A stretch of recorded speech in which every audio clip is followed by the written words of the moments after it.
নমস্কাৰ মই সুবৰ্ণাই মোৰ আন এটা ভিডিঅ'লৈ আপোনালোকক সকলোকে স্বাগতম জনাইছোঁ আশা কৰিছোঁ আজি ভিডিঅ'টো চাই ভাল পাব তেন্তে শেষলৈকে চাব আৰম্ভ কৰিছোঁ ভিডিঅ'টো শুকুলা মেঘৰ মাজে মাজে ব্ৰহ্মপুত্ৰৰ বিজেদি শৰাইঘাট ব্ৰিজৰ ওপৰেদি আমি গৈ আছোঁ মই আজি বৰ্তমান ৰঙিয়াৰ পুথিমাৰীলৈ তেন্তে ভিডিঅ'টো চাই থাকক মই পুথিমাৰীলৈ কিয় গৈ আছোঁ এইখন দলং দেখিছে এই দলংখনতে মাজতে কাম চলি থকা অৱস্থাতে খহি পৰি ব্যক্তি এজন ঢুকুৱাবলৈ ওলাইছিল এইখিনি জেগাতে মানে পৰিছিল আকৌ নতুনকৈ এতিয়া নিৰ্মাণ কৰিছে এইখিনি জেগাতে চাওক আমি য'ত ৰখি আছোঁ তাৰপিছত চৰকাৰে বান্ধি দিয়া এইটো পালোনে টোল গেট আমাৰ ফাষ্ট ট্ৰেক নাথাকাৰ বাবে আমি 280 টকা ভৰিব লগা হ'ল कितना है भाई 270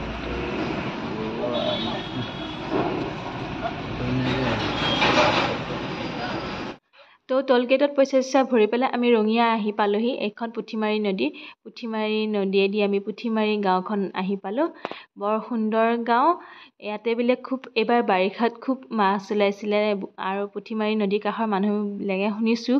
বহুত মাছ শুকাইছে তাৰে অকণমান মই খাবলৈও পাইছোঁ বাৰু এয়া পুথিমাৰী চক ইয়াতে নামি পেলাই কিবা কিবি লৈ আহিলোঁ ৰঙিয়া এখন সুন্দৰ গাঁৱৰ মাজেৰে আহি পালোঁ গাঁৱৰ ভিতৰত সোমাইছোঁ সুন্দৰ এটা পৰিৱেশ ইয়াৰে খুব ভাল লাগে ইয়ালৈ আহিলে ইফালে আকৌ নিজৰা ৰখিয়ে আছে আলহী ঘৰ আহি পাই গ'লোঁ আমি আহিম বুলিয়ে দুইজনী ভনীয়ে পাকঘৰত পূৰা ব্যস্ত মাংস বনোৱাত আমাৰ শুশ্ৰূষা কৰাত লাগি গৈছে ইমান গৰম দুইজনী একদম পাকঘৰত পূৰা লাগি আছে বিধে বিধে আইটেম বনাই আছে হাই গাইজকে থাকে এইটো আপাটো আমাৰ হাই কোৱা এইখিনিয়ে ভাল হ'ব এতিয়া ভাত পানী খাই লওঁ খাই পেলাই চাওঁ কেনেকুৱা হৈছে আঞ্জা এতিয়া ৰান্ধনি মাথা বিষাই গৈছে তো ষ্টাৰ্ট কৰোঁ কেনে হৈছে খানা প্ৰথমে মাংসতে খাই ল'ব লাগিব ন মাংসতে খাই চাব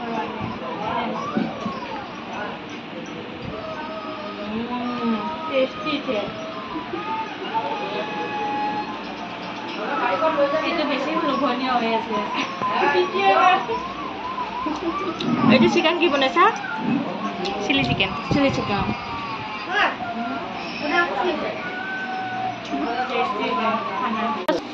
বাই বাই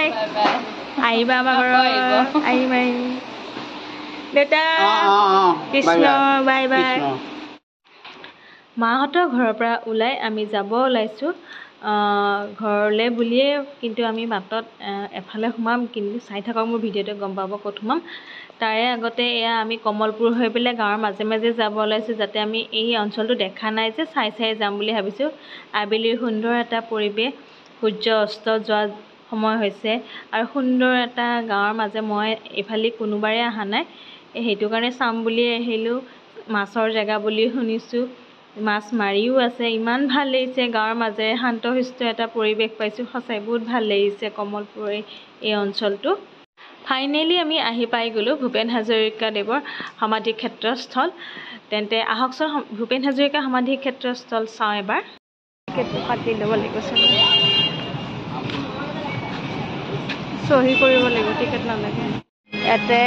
শ্ৰদ্ধাৰ ভূপেন হাজৰিকাদেৱৰ শেষকৃত্য কৰিছিলে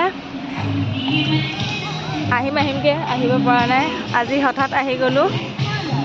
ভাল লাগিছে সুন্দৰ এটা আবেলি শ্ৰদ্ধাৰ হাজৰিকাদেৱৰ এই সমাধিস্থল আহিমকৈ আহিবই পৰা নাছিলোঁ কিন্তু আজি হঠাৎ আহিলোঁ সঁচাই ভাল লাগিছে শ্ৰদ্ধা যাচিছোঁ আন্তৰিক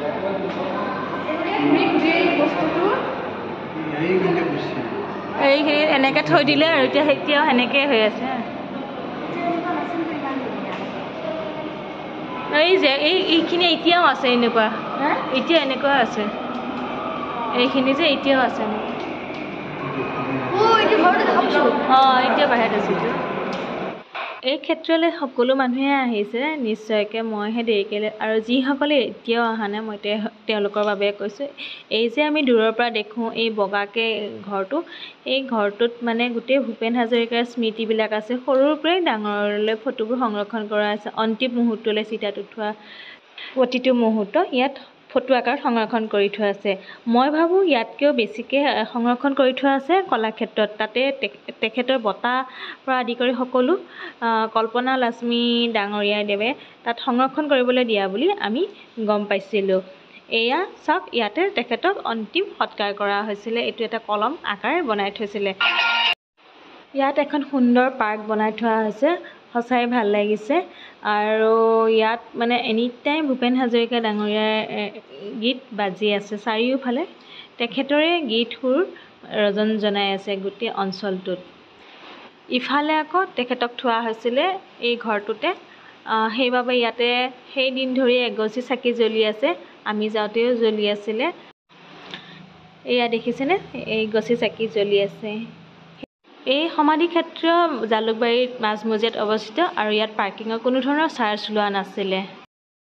তো আজিৰ ব্লগটো ইমানে মোৰ ব্লগটো যদি ভাল লাগিল লাইক কমেণ্ট ছাবস্ক্ৰাইব কৰিব আজিলৈ নমস্কাৰ বাই